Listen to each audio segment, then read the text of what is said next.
back to K&L Farms. I'm Ken. I hope this video finds you well. I know on my channel more than once I've explained seasons and how we deal with seasons. For example, sun comes out, we're in the garden doing our gardening stuff or our lawn stuff going. Snow gets on the ground, we're in our snow season. Rain comes, we're in our burny season. So in my case, it's been raining hard for a couple, 3 days. And I'm not ashamed to say that I'm turned into a fair weather homesteader. And so the building you're currently in, which is our garage, but the main concern in the garage is behind you, there's a woodworking area. And this building has no insulation in it. So I'm going to work on trying to put some insulation in and some OSB up so we can actually put some heat in here. And I've got, right now, probably on another video, I've got at least, I think 4. I will go over 4 different heat sources and why I concluded the one that I did. But then I was going to also tell you a story here that that homesteaders, at least in my case, I'd never be out of work. I don't know how people come to the fact, well, they don't have nothing to do, and around that, trying to work as far as buildings go, and with the primary goal of all my equipment is under a roof, and I can store all of my stuff out of the weather. I haven't achieved that at all. Now this building that I'm going to work on coming up on this video is just insulation. The building's completed on the exterior. In fact, it turned out pretty good. My wife and I built the whole thing by ourselves, except for the floor. Well, I had family members come help me with the floor. But anyway, let's go back to the story. So I had a buddy close by, and the other thing is, before we get to that, at least for me, is somebody builds a house in town, and it's like, it's just a house. It's, you know, just everybody's seen a house. Now, it could have all the bells and whistles, and the owners could be very impressed with it, but I'm not that impressed with it. Somebody builds a chicken coop or a woodshed or another building, and I need to see that, see how they built that, and figure out what the corners were and how they did the whole thing. So I don't know why I'm so enthused with outbuildings, but I am. So that's the story. So I had a buddy, and he was all proud of it. I think it was probably the first part of this summer, he said.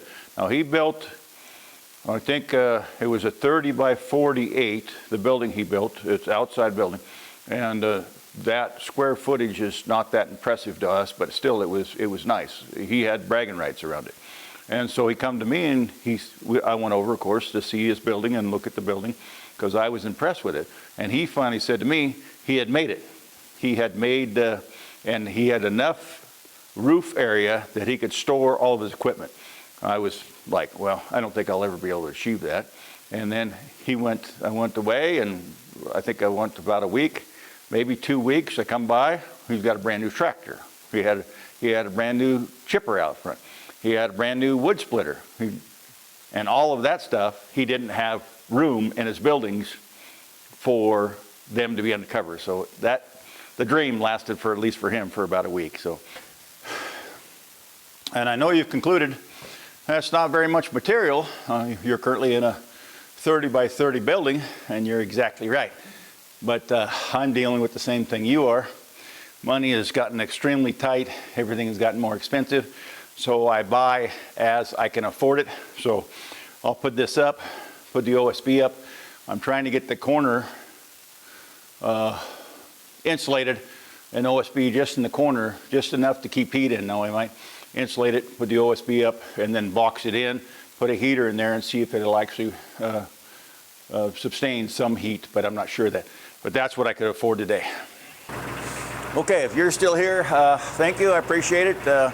Also, any of the tools that I utilize or you see on this video will be down in the description if you'd like to go take a look. Now, yesterday, or the beginning of this video actually, you seen me unloading that 7/16, and I said that's all I could afford. Now, I didn't remember it, but then I come to realize that in one of the barns, there was a bunch of 5/8. There's 10 sheets of 5/8, so I wasn't misleading you, I just forgot. Now that leads up to a story, and I'll tell you, we went to town to buy that yesterday, and come up on a stop, and a saying that I used to say all the time, but I'm going to have to modify here pretty rapidly.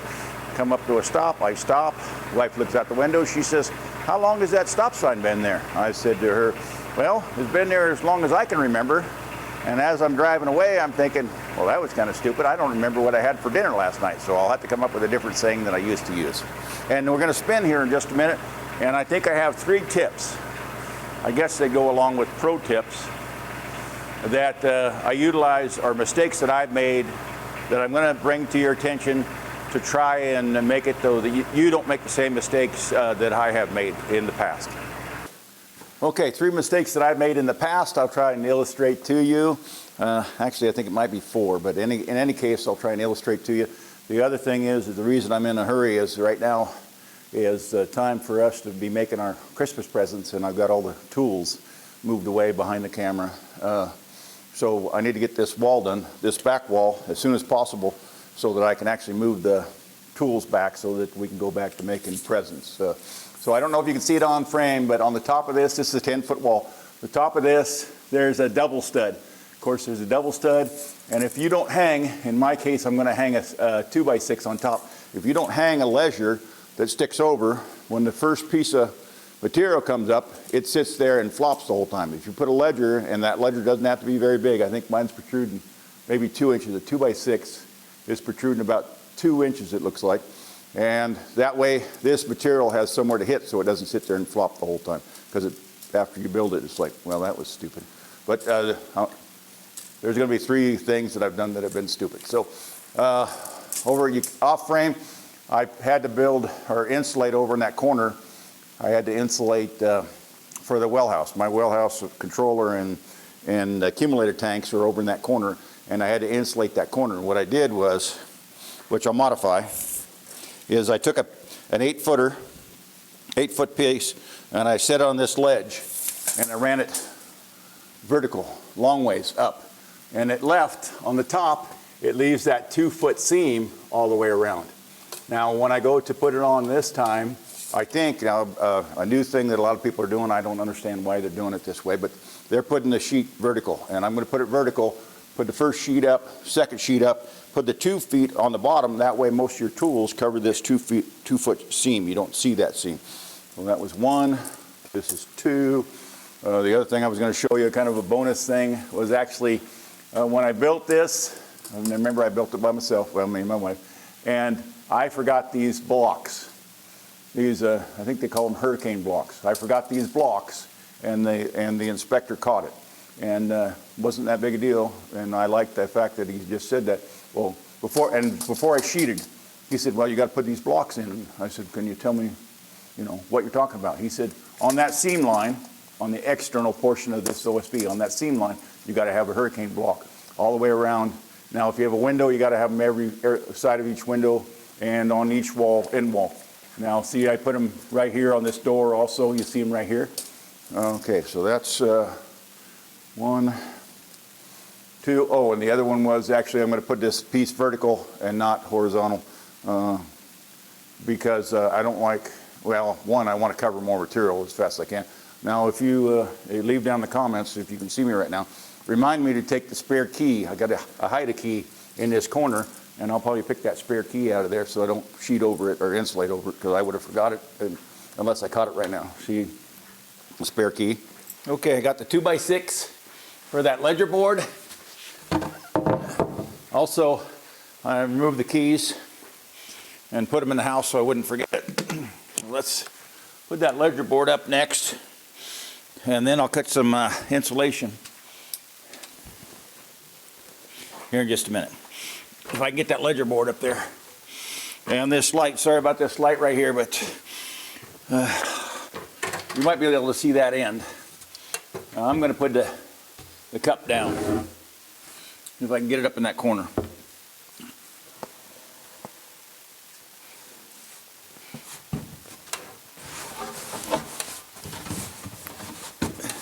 Trying to set it on that plate like that. Okay.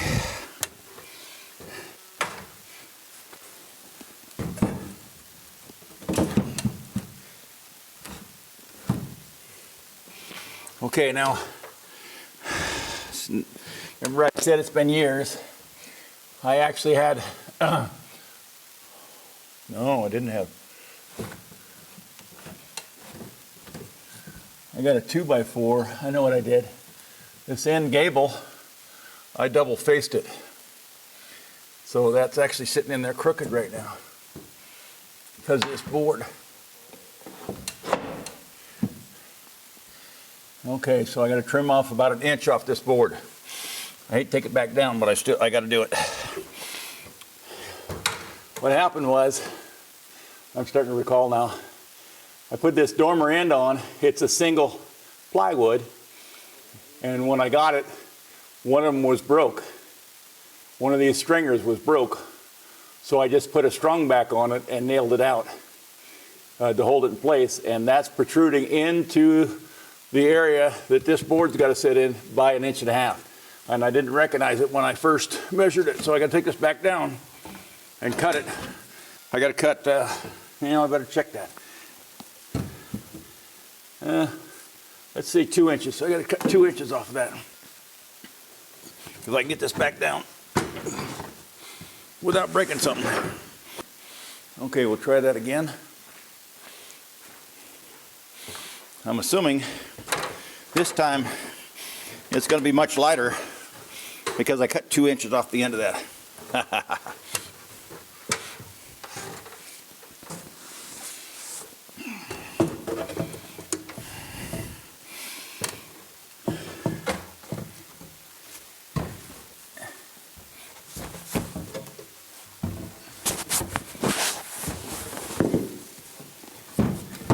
Oh yes, that's much better. Now I can actually pull it my way too, because I pushed it, that's about right. I pushed it that way about 6 inches, so I'm going to bring it up against that 2x4. Set it all the way back and put a nail in it. And then I'll go to that end and square it a little bit.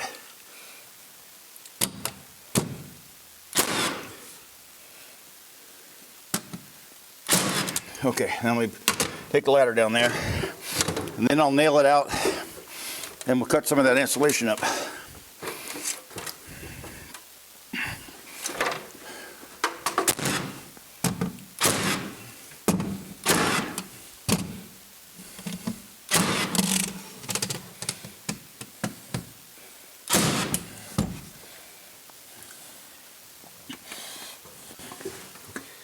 Okay. Yep, that's pretty secure. Okay, I had to go find this ladder just for that amount of work. Okay.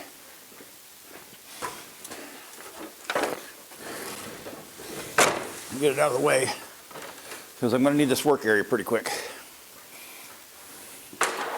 Measured and I wrote down the numbers, because if I don't write down the numbers, I'll definitely forget. Well, let's see if we can get this plastic off this.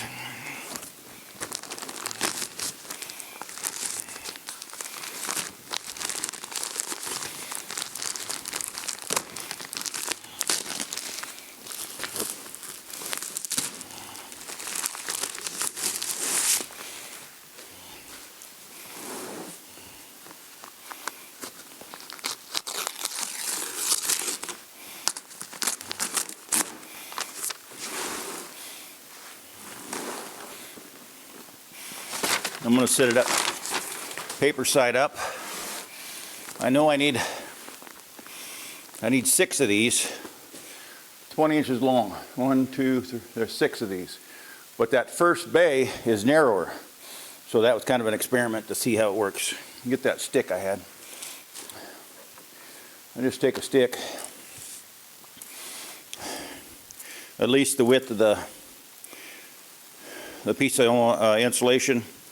And the piece of insulation in my case is, wall insulation, at least in my case, is, they're 16 on centers. And with the roof is 20 on centers, so there's a different roll of insulation. And you got to kind of dictate that to them. And it seemed like they were having some problems when I went to the box store, understanding what I was saying, so you might need to assist them. But let's cut one of these real quick.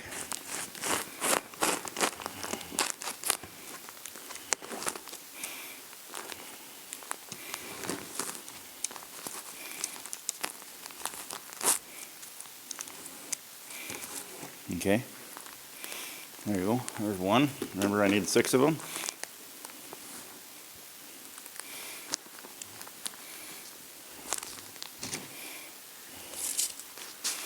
I'll just take my stick, measures both sides. That way it's fairly square. Yep, something like that.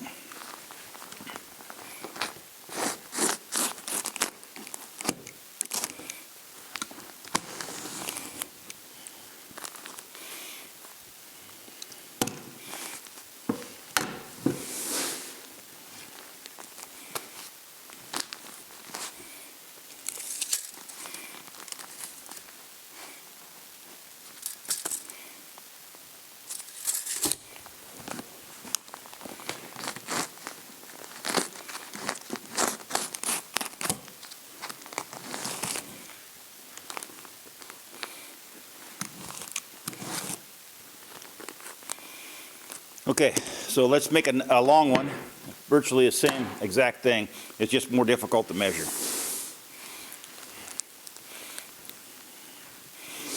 I already know that one of the long one is 90 inches. So I'm assuming this is, oh, that might be longer. That's not 90 inches, but the difficult part is actually measuring it now. 50.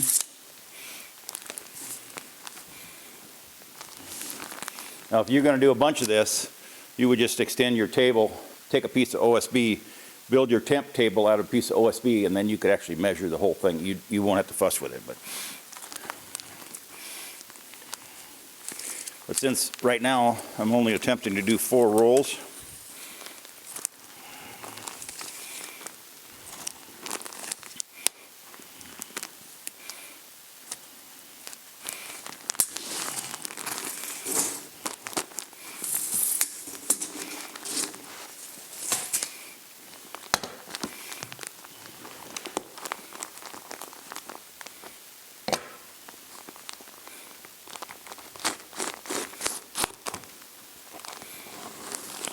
okay, now I'll just take and give you an example of what I'm attempting to do. So 3 of them, these are 390s, get my small ladder because I should be able to reach it with my small ladder.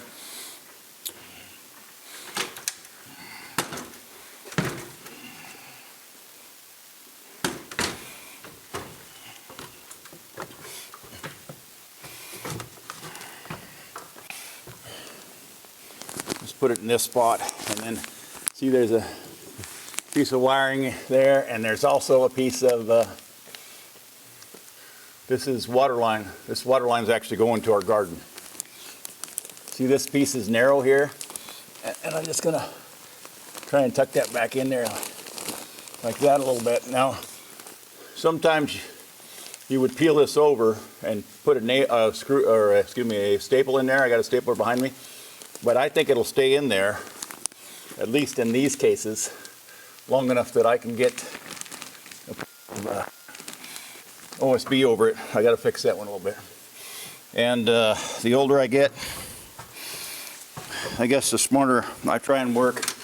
And I got a sheetrock lift coming, but it won't be here till later on.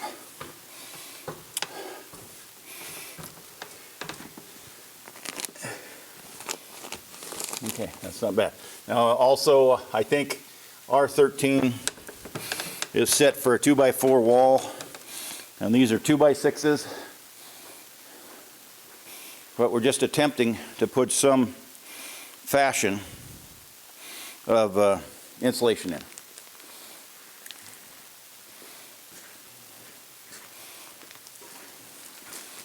And I also know that I'm going to have to remove that little piece of board, but do that at a later time.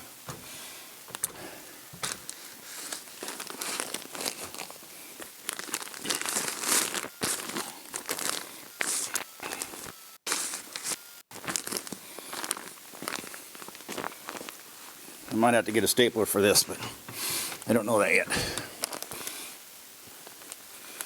Try and get this on the outside of this wiring.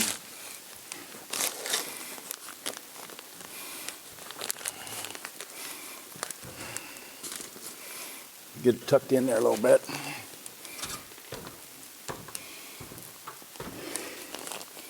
up here, and I am going to get that hammer staple to do that top a little bit. See if I can find it.